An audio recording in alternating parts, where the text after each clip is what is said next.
Bonjour à tous et bienvenue sur ma chaîne. Aujourd'hui, je continue l'histoire de Chrissy, donc c'est parti pour la deuxième partie. Tout simplement, nous en étions à la pratique de la boule de cristal ce soir-là, un petit peu pour se détendre et s'amuser entre nous. On ne s'attendait pas du tout à ce qu'il s'est passé par la suite. Une chance que ça ait été filmé parce que sinon, je n'aurais jamais cru que ce que ma soeur et ma nièce m'ont raconté après était vrai. Honnêtement, je les aurais pas cru. J'aurais cru qu'elle me manipulait en mode me faisant une grosse blague. Voilà, donc on se retrouve à essayer de faire du magnétisme. Donc moi, je me mets à magnétiser la boule et je me dis subitement, mais en fait, lorsque on voit des clichés sur la boule de cristal, que ce soit aussi bien dans un dessin animé, dans un conte pour enfants, à la télé, dans un film, dans, ou même tout simplement quand on voit les 10 as de bonne aventure dans la communauté gitane, euh, tous les clichés associés, c'est que la gitane qui emploie la boule de cristal, elle l'utilise dans la pénombre et elle l'utilise sur un tissu qui est soit noir, soit violet foncé, des couleurs très sombres, et elle s'isole de la lumière. C'est vrai que c'est très... Et j'y pense d'un coup à ce moment-là, et je me dis, mais c'est ça en fait, il faut faire ça. Donc j'éteins toutes les lumières, je mets un tissu noir sous la boule de cristal, j'enlève la boule de cristal de son support, de son socle, et là je regarde dans la boule et je vois que oui, alors il reste un reflet, donc on ajuste, on ferme les volets, voilà, pour qu'il n'y ait plus rien de la pièce qui fasse loupe dans la boule. Donc là, voilà, j'ouvre juste la porte du salon pour qu'on ait la lumière du couloir, pour qu'on ait un poil de visibilité, mais que ça ne se reflète pas dans la boule. Donc ça prend du temps de se mettre en place, mais quand j'y parviens, à ce moment-là, je commence à faire le magnétisme sur la boule de cristal et ma sœur, elle, se place derrière moi et me magnétise pardon, pour lancer la communication comme on le fait habituellement. Donc là, on est en train de magnétiser la boule, donc moi je magnétise la boule, ça prend du temps, et puis au bout d'un certain temps, je vois la boule se remplir de fumée. C'était déjà, je suis un peu surprise. Je leur dis que je vois la fumée qui monte comme ça dans la boule, donc qui l'envahit intégralement. Et cette fumée, d'un seul coup, elle fait des formes comme une fumée de cigarette, elle fait des formes. Et en fait, ça fait, pour être exact, ça fait des formes noires dans cette fumée. Et ces formes noires, c'est un peu comme quand vous buvez votre café et que vous avez les formes avec la mousse sur le café. Ça fait la même chose, sauf que là, c'est de fumée grise avec des dessins noirs qui commencent à se former. Du coup, vite, vite, je prends une feuille et un stylo. Donc, en face de moi, il y a ma nièce. Derrière moi, il y a ma soeur. Et donc là, je prends un stylo, je commence à dessiner ce que je perçois, ce que je comprends.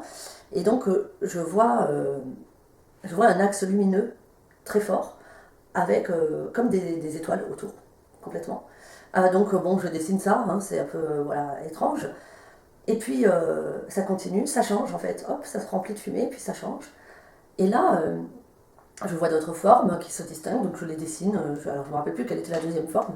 Mais la troisième forme, en fait, c'est comme si, alors, soit c'est un arc de cercle, soit c'est la lettre C écrite. Donc, je l'écris sur le papier. Et puis, du coup, on coupe tout, on discute, on regarde, on se demande qu'est-ce que ça peut être, on ne comprend pas, on essaie d'interpréter. Et on se dit qu'est-ce qu'on fait, on continue pas, c'est marrant. En fait, c'est un peu rigolo, c'est nouveau. Voilà. C'est nouveau à ce moment-là pour moi, et du coup, on se dit, bah allez, on continue, hein. Donc, je continue, je reprends le magnétisme, la fumée est là, des choses se forment, et en fait, là, moi, ce dont je me rappelle, c'est que ma vision se trouble. Ma vision se trouble, et en fait, je suis plus là. Le seul truc qui a... En fait, elle se trouble et juste avant que je ne sois plus là, j'entends que ma soeur me dit que c'est bizarre, elle a une sensation étrange contre ses mollets, comme si on s'appuyait sur ses mollets et sur ses cuisses, et voilà, et comme si quelqu'un s'appuyait sur elle. Ma vision à moi, elle se trouble, ça je me rappelle. Et puis, c'est le trou noir total. Donc, moi, je témoigne de quelque chose que j'ai moi-même vu en vidéo, puisque je n'y ai pas participé finalement. J'ai été utilisée comme support de communication intégralement. Donc qu'est-ce que ça veut dire? C'est-à-dire que là, on est dans une incorporation totale. J'ai déjà eu des incorporations. Je sais que c'est assez effrayant habituellement, c'est-à-dire qu'une incorporation, très souvent, elle fait peur parce qu'elle est un peu désarticulée, c'est lourd, c'est dur comme mouvement. Et bien là, pas du tout. Mais pas du tout. C'est une incorporation fluide. Fluide. Voilà. Donc là, on a un défunt qui a énormément d'énergie, à qui on donne beaucoup d'énergie, certainement à ce moment-là, et qui prend mon corps pour communiquer et qui s'en sert parfaitement. C'est-à-dire que les mouvements sont souples. Sur la vidéo, on peut voir que je m'avance, je recule, je bouge les mains, je crois comme ça, enfin je sais plus, je bouge les mains. Je crois qu'il y a des mouvements de tête, c'est quand même très fluide. Et c'est impressionnant, c'est assez impressionnant. Donc moi je ne suis pas là lors de cette communication. D'ailleurs c'est la grande question que je me pose, parce que je m'interroge toujours malgré tout ce que je vis, j'ai des tonnes d'interrogations. Justement, où est-ce que je suis à ce moment-là? Parce que je ne suis pas en astral, parce que si j'étais en astral, je me souviendrai et je verrai la scène.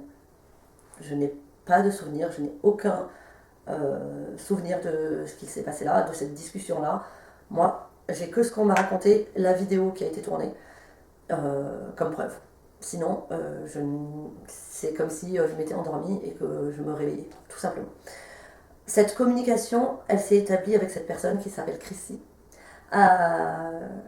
Et cette communication est magnifique. Alors vous n'êtes pas encore tout à fait prêts pour la suite, parce que c'est très long. C'est bien pour ça que j'essaye de vous faire des épisodes afin que ce ne soit pas trop lourd pour vous.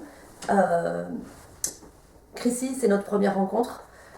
Chrissy, elle prend mon corps, elle l'utilise à la perfection. Donc elle va utiliser mes cordes vocales pour parler. Elle va utiliser quand même certaines expressions. Moi, de ce que j'ai pu observer, elle va utiliser certaines de mes expressions quand même. Je trouve, quand je regarde la vidéo, il y a des moments où je me reconnais complètement. Et il y a des moments où je ne me reconnais pas du tout. C'est très étrange. Vraiment, c'est très très étrange de voir ça. C'est assez perturbant parce que on se demande comment c'est possible. Comment c'est possible que quelqu'un utilise mon corps de cette façon-là aussi facilement. Alors attention, on n'est pas sur de la possession, on n'est pas sur des choses dangereuses, non. Là, moi j'accepte une communication défunt. Lorsque j'accepte une communication défunt, j'accepte une semi-incorporation pour l'écriture automatique, j'accepte une incorporation totale aussi, bien sûr parce que je suis en sécurité et que tout est en place pour me protéger. À ce moment-là, je ne travaille pas seule, comme d'habitude, je ne travaille pas juste avec ma nièce et ma soeur qui sont en équipe, je travaille également avec mon équipe hiérarchique, donc ce que j'appelle ma hiérarchie, à savoir mes guides et mes protecteurs qui sont là, dans la pièce, avec nous. Et à ce moment-là, lorsque je travaille comme ça, sur une communication aussi importante, même sur toutes les communications, il y a également les guides et les protecteurs de ma soeur et de ma nièce qui sont là, ce qui fait beaucoup de monde déjà en termes de présence. Voilà. Donc là, on est assez nombreux dans la pièce, je ne le sais pas à ce moment-là, bien sûr, j'en ai aucune idée de ce qui se passe. Donc là, je vous raconte ce que moi, on m'a raconté à mon réveil. Je me suis réveillée allongée sur le canapé de ma soeur, en vrac, pas du tout allongée correctement. J'ai mal partout à ce moment-là, en fait je suis pas bien positionnée donc j'ai mal. Et je vois leur tête et je suis surprise parce qu'elles ont envie de rire, elles sont un peu excitées en me disant oui c'est passé un truc de malade. Je dis ok, moi je reprends mes esprits, je sais pas trop ce qui se passe, donc j'ai un petit décalage avec elles qui sont dans le moment qu'elles ont vécu, elles sont encore dedans alors que moi je ne l'ai pas vécu. Donc là elles m'expliquent qu'elles ont eu une communication avec une jeune fille qui s'appelle Chrissy et qui est américaine. Chrissy est américaine, elle a communiqué pendant plus d'une heure, à savoir 1h12 je crois, en totale incorporation, ce qui est très long, et elle a fait cette communication tout en anglais, en américain. Donc là, honnêtement, je pense à cet instant-là qu'elles se moquent de moi, qu'elles me font une blague et qu'après elles vont me dire la vérité, ce qui s'est vraiment passé. Et en fait, pas du tout. Donc là, ma soeur me dit qu'elle est très sérieuse, que c'est pas du tout une blague, que de toute façon, heureusement, on a filmé, on a fait ça sans le vouloir, mais finalement, heureusement, et que donc tout est sur la vidéo. Et donc là, j'avoue que j'hallucine un petit peu. Je comprends pas trop, parce que les défunts qui viennent me voir, souvent, quand ils me parlent en français, ils me parlent dans ma langue. J'ai eu des défunts étrangers qui me parlaient, je les comprenais en français. En tout cas, les défunts qui m'ont parlé, qui étaient étrangers, c'était de la clairaudience. C'est important de le dire. C'était de la clairaudience. Là, on est sur une incorporation totale avec l'utilisation de mes cordes vocales. Peut-être que c'est différent, je ne sais pas pourquoi. Alors, plein de questions se posent, bien sûr. Est-ce que le défunt, à ce moment-là, utilise mon corps physique, aussi bien physiologique, c'est-à-dire mon cerveau, et mes fonctionnalités cérébrales? Je me pose la question, je ne sais pas. C'est une question très intéressante, très importante. J'aimerais avoir la réponse une fois dans ma vie, à savoir, est-ce qu'ils utilisent des choses, des connaissances que j'ai? Parce qu'il faut savoir quand même, les gens qui me connaissent un petit peu, moi je parle anglais, donc bon, après j'ai énormément perdu, mon niveau d'anglais a vraiment baissé comparé à avant, parce que je pratique plus tout simplement, mais je sais mener une discussion quand même en anglais avec un anglais. Ça va être dur au début, évidemment que je suis pas bilingue du tout, hein, pas du tout, mais je suis capable de communiquer avec un anglais, voilà, si, même si ce sera pas parfait, ce sera pas, voilà, mais j'ai quand même cette possibilité-là. Donc je me dis, est-ce qu'on a utilisé cette capacité-là? Je ne sais pas trop, voilà. Donc là, on m'explique, et je vois de toute façon cette vidéo le lendemain, chez moi. Je regarde cette vidéo, et donc je me vois parler, donc je suis Chrissy finalement à ce moment-là. Je ne sais pas trop dire si c'est moi, si c'est Chrissy, c'est très perturbant. Donc Chrissy nous dit qu'elle s'appelle Chrissy. Je ne vais pas vous rentrer dans les détails de son décès parce que comme d'habitude, ça concerne uniquement sa famille. Et sa famille ne sait pas encore que j'ai été en contact avec Chrissy, même si je les ai contactés, je n'ai pas encore eu de retour de leur part. Donc ça ne regarde pas les détails en fait. Donc Chrissy, c'est une américaine étudiante, euh, je crois 21 ans, si je ne dis pas de bêtises. Et elle est morte lors d'une soirée de spring break. Donc en Floride, à Miami. Donc Chrissy, une très belle personne, une personne remplie d'énergie. Donc là, elle explique donc sa mort, ce qui s'est passé pour elle. Euh, c'est dur, c'est très dur. La mort qu'elle a vécue à 21 ans, je vous avouerai que c'est douloureux d'entendre ça.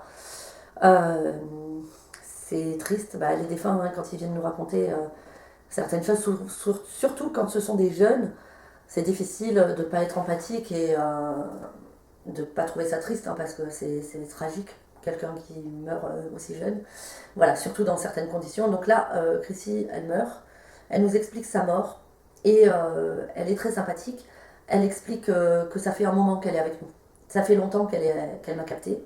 Ça fait un moment qu'elle est avec moi, qu'elle me suit, qu'elle m'observe, et qu'elle voit ma vie avec ma soeur et ma nièce, et mon neveu, et que du coup, elle a essayé plein de choses parce qu'elle dit qu'elle est, en fait, elle est coincée, et que là où elle est coincée, elle est ni morte ni vivante, parce qu'elle se rend compte qu'elle a des possibilités, elle a des capacités d'interaction encore donc avec des personnes comme moi, hein, qui sont réceptives, donc soit des personnes réceptives, soit des médiums.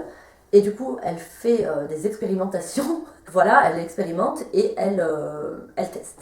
À ce moment-là, Christine nous explique qu'elle voit mon neveu, qu'il a la même première lettre dans son prénom que le sien. Elle parle des chats, qu'elle a vu mon chat, qu'elle a vu ceux de ma sœur. Elle décrit des choses, elle dit que lui il est atypique, il est rigolo. Elle parle du mien en disant qu'il est très intelligent, qu'il est très sensible. Et donc voilà, elle parle des animaux qu'elle voit, elle parle de nous.